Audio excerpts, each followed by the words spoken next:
Pin traffic police ಠಾಣೆಯ sub inspector Sriramulu ವಿರುದ್ಧ ಲಂಚ ಸ್ವೀಕಾರ, ಅಧಿಕಾರ ದುರ್ಬಳಕೆ ಮತ್ತು ಸಾರ್ವಜನಿಕರನ್ನು ಬೆದರಿಸಿದ ಆರೋಪಗಳು ಕೇಳಿಬಂದಿವೆ. 30 ಜನವರಿ 2025 ಸಂಜೆ 5:45ರಿಂದ 7:30 ನಡುವೆ ಅವರು ವಾಹನ ತಪಾಸಣೆ ವೇಳೆ ದಂಡ ವಿಧಿಸದೆ ನೇರ ಲಂಚ ಸ್ವೀಕರಿಸುತ್ತಿದ್ದರೆಂದು ಕೆಆರ್ಎಸ್ ಪಕ್ಷದ ಕಾರ್ಯಕರ್ತರು ಪತ್ತೆ ಹಚ್ಚಿದ್ದು, ಈ ಕುರಿತು ಸಾಕ್ಷ್ಯಗಳನ್ನು ಸಂಗ್ರಹಿಸಿ ದೂರು ಸಲ್ಲಿಸಿದ್ದಾರೆ. ಪ್ರಮುಖ ಆರೋಪಗಳು: ಸಿಸಿಟಿವಿ ಮತ್ತು ಬಾಡಿ ಕ್ಯಾಮೆರಾ ದೃಶ್ಯಾವಳಿ ಪರಿಶೀಲನೆ ಅಗತ್ಯ. ಘಟನೆಯ ದೃಢ ಸಾಕ್ಷ್ಯ ಲಭ್ಯವಿದೆ.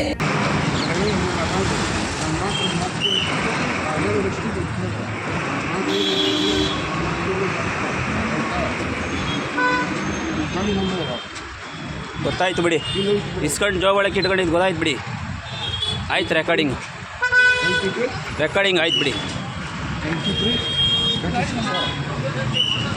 ರೆಕಾರ್ಡಿಂಗ್ ಆಯ್ತು ಬಿಡಿ.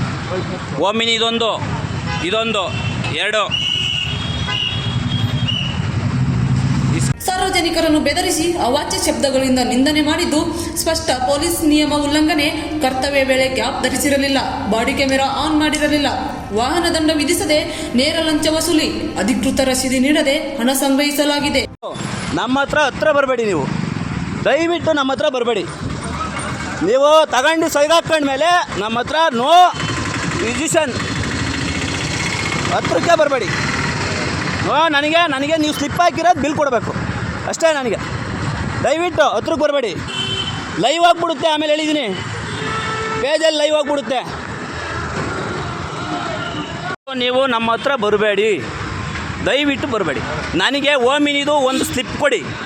ನೀವು ಓಮಿನಿಗೆ 200 ರೂಪಾಯಿ ಅಲ್ಲಿ ಇಸ್ಕೊಂಡ್ರಲ್ವಾ ಮೋರಿ ಹತ್ರ, ಅದೊಂದು ಸ್ಲಿಪ್ ಕೊಡಿ. ಎಲ್ಲ ವೀಡಿಯೋ ನನ್ನ ಹತ್ರ ಇದೆ. ದಯವಿಟ್ಟು ನೀವು ಪ್ರಾಮಾಣಿಕರಲ್ವಾ? ಅವತ್ತು ಹೇಳ್ತಾಯಿದ್ರಿ, ಎಲ್ಲಿ ಹೇಳ್ತಾಯಿದ್ರಿ ಹೇಳ್ರಿ, ಕೆರೆ ರೋಡಾಗೆ ನಾನು ಡ್ರಿಂಕ್ ಆ್ಯಂಡ್ ಡ್ರೈವ್ ಕೇಸ್ ಪಕ್ಕ ಪ್ರಾಮಾಣಿಕವಾಗಿ ಹಿಡಿತೀನಿ ಅಂತ ಹೇಳ್ತಾ ಇದ್ರಲ್ವಾ? ಸ್ವಂತ ದ್ವಿಚಕ್ರ ವಾಹನಕ್ಕೆ ಇನ್ಸೂರೆನ್ಸ್ ಇಲ್ಲ, ಕಾನೂನು ಉಲ್ಲಂಘನೆ, ಸಾರ್ವಜನಿಕರಿಂದ ತೀವ್ರ ಆಕ್ರೋಶ. ನೀತಿ ಸಂಹಿತೆಯನ್ನು ಪಾಲಿಸಬೇಕಾದ ಅಧಿಕಾರಿಯೇ ಭ್ರಷ್ಟಾಚಾರದಲ್ಲಿ ತೊಡಗಿರುವುದು ದುರದೃಷ್ಟಕರ.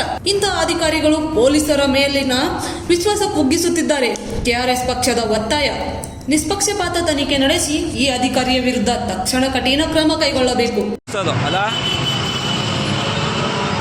ಕೋರ್ಟ್ಗೆ ಹೋದರೆ ಅಷ್ಟಾಗುತ್ತೆ ಇಷ್ಟಾಗುತ್ತೆ ಎದುರಿಸ್ಬಿಟ್ಟು ಮರಿಗೋಗಿ ಇಸ್ಕೊಳ್ಳೋದು. ಇದೊಂದಾಯಿತು, ಒಮ್ಮಿನಿದೊಂದಾಯಿತು.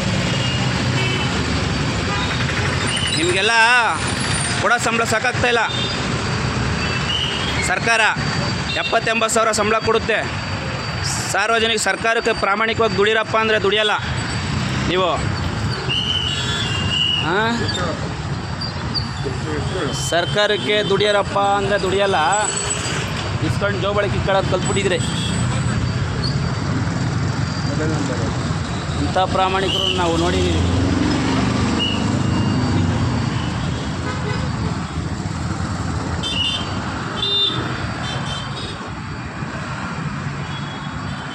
ಇವಾಗ ನಾನು ಬಂದು ಪ್ರಶ್ನೆ ಮಾಡಿದ ಮೇಲೆ ಸ್ಲಿಪ್ ಆಗ್ತಾಯಿದ್ದೀರಾ.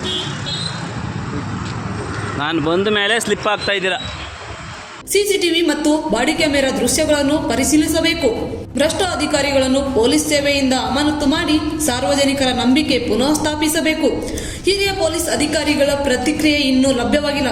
ಈ ಪ್ರಕರಣದ ಬಗ್ಗೆ ಮುಂದಿನ ಮಾಹಿತಿಗಾಗಿ ನಮ್ಮೊಂದಿಗೆ ಇರಿ. ನಾನು ನಿಮ್ಮ ಮೀನಾಕ್ಷಿ. ನಿರಂತರ ಸುದ್ದಿಗಾಗಿ ನೋಡ್ತಾ ಇರಿ ವಿವಾ ಮೀಡಿಯಾ ಮತ್ತು ಎಂಟರ್ಟೈನ್ಮೆಂಟ್, ಸಮಾಜದ ಒಳಿತಿಗಾಗಿ. ಇವರು ಇನ್ಶೂರೆನ್ಸ್ ಇಲ್ದಂಗೆ ಗಾಡಿನ ರನ್ ಮಾಡ್ಬೋದು. ಸಾರ್ವಜನಿಕರು ಇನ್ಶೂರೆನ್ಸ್ ಕಟ್ಕೋಬೇಕು, FC ಕಟ್ಕೋಬೇಕು, ಟ್ಯಾಕ್ಸ್ ಕಟ್ಕೋಬೇಕು.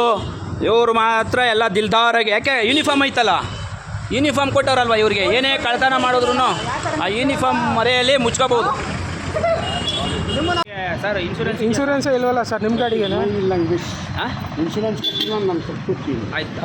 ಅಂದರೆ ಕಟ್ಕೊತೀರಾ? ಅಲ್ಲ, ನೀವು ಇನ್ಶೂರೆನ್ಸ್ ಇಲ್ಲ, ನೀವು ಹೆಂಗೆ ಓಡಿಸ್ತಾ ಇದ್ದೀರಿ? ಮತ್ತೆ ಸರ್ ನಿಮ್ಮ ಗಾಡಿ ಇದ್ರೆ ತಾನೇ ನಾನು ಮತ್ತೆ ಹೆಂಗೆ ಓಡಿಸ್ತಾ ಇದ್ದೀರಿ ನೀವು? ಯಾರು ಇಸ್ಕೊಂಡು ಬಂದಿದ್ದೀನಿ? ಹೌದಾ? ಯಾರು ನನ್ನ ಫ್ರೆಂಡ್ ಕೊಡ್ತಾರೆ. ಗಾಡಿ ನಂಬರ್ ಹೊಟ್ಟು ಚೆಕ್ ಮಾಡೋದು ನಿಮ್ಮ ಹೆಸರು ಬರುತ್ತಲ್ವಾ? ನನ್ನ ಹೆಸರು ಬರೋಲ್ಲ. ಆಯ್ತು ಸರ್. ನೀವು ಹಂಗಾದ್ರೆ ಈ ಗಾಡಿಗೆ ಇನ್ಶೂರೆನ್ಸ್ ಇಲ್ಲ? ಅಲ್ಲ ಸರ್, ಗಾಡಿ ಇನ್ಶೂರೆನ್ಸ್ ಎಲ್ಲ ನೀವು ಹೆಂಗೆ ಸರ್ ಓಡಿಸ್ತಿದ್ದೀರಿ? ಮತ್ತೆ ಯಾರ್ದು ಬೇರೆಯವ್ರ ಗಾಡಿ ನಾನು ಒಂದು ದಿನಕ್ಕೆ ಇಸ್ಕೊಂಡು ಬಂದಿದ್ದೀನಿ. ಹೌದಾ? ಬೇರೆ ಹಂಗಾದ್ರೆ ಗಾಡಿ ಇದು ನನಗೆ ಗಾಡಿನೇ ಇಲ್ಲ. ಹೌದಾ? ಗಾಡಿ ಓಡಿಸೋಕ್ಕೆ ಬರಲ್ಲ. ಆಯ್ತು, ಸ್ಟೇಷನ್ ಹತ್ರ ಗಾಡಿ ಓಡಿಸೋಕ್ಕೆ ಬರಲ್ಲ. ಇವಾಗ ಓಡಿಸ್ತಾ ಇದ್ದೀರಾ ಮತ್ತೆ? ಡ್ರಿಂಕ್ ಮಾಡಿದ್ದೀರಾ? ಎಮರ್ಜೆನ್ಸಿ ತಗೊಂಬಂದಿದ್ವಿ. ಎಣ್ಣೆ ಹೊಡೆದಿದ್ದೀರಾ? ನನಗೆ ಎಣ್ಣೆ ಬರ್ತದೆ. ಎಣ್ಣೆ ಹೊಡೆದ್ರಾ? ಎಣ್ಣೆನ ಹಾಂ. ಜಾಸ್ತಿ ಮತ್ತೆ ಗಾಚರ ಬಿಡಿಸ್ಬಿಟ್ಟು ಆಯ್ತು ಆಯ್ತು ಆಯಿತು ಬರ್ತೀನಿ ನಡೀರಿ. ಸರಿ ಸರ್ ಆಯ್ತು. ಇಷ್ಟೊತ್ತು ಆಯ್ತು. ಲಂಚ ತಗೊಳಕ್ಕೆಲ್ಲ ಆಗುತ್ತೆ, ಏನಾರು ಕೇಳ್ಬಿಟ್ರೆ ನಿಮಗೆ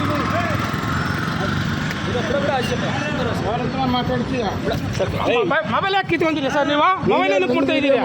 ಹಾಂ ಜಾಸ್ತಿ ಮೇಲೆ ಗಾಚರ ಬಿಡಿಸ್ಬಿಡ್ತೀವಿ. ಆಯಿತು ಆಯ್ತು ನಡೀರಿ. ಆಯ್ತು ನಡೀರಿ. ಹೊಡೆಯೋಕ್ಕೆಲ್ಲ ಅಧಿಕಾರ ಇದೆ ನಿಮಗೆ, ಏನು ಕೇಳಲೇಬಾರ್ದಂಗಾದ್ರೆ. ಆಯ್ತು ನಡಿ. Don't care. ಹಾಂ ಆಯ್ತು ನಾನು ಕರೆಕ್ಟಾಗಿ ನಿನಗೇನು ಮಾಡ್ತೀಯ? ಆಯ್ತು ನಾನು ಕರೆಕ್ಟಾಗಿ ಇದ್ದೀನಿ. ಓಕೆ ನಂತರ ಯಾವ ಸುಳೆ ಮನೆ ನೆಟ್ಟ ಹೇಳು, ನನಗೆ ಬೇಡ.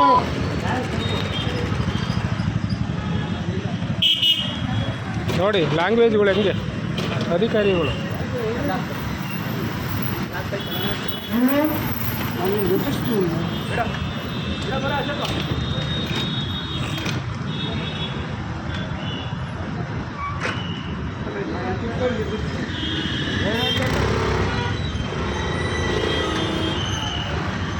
ಜನಗಳನ್ನ ಎದುರಿಸ್ಕೊಂಡು ಲೂಟಿ ಮಾಡ್ತೀರಿ ನೀವೆಲ್ಲ.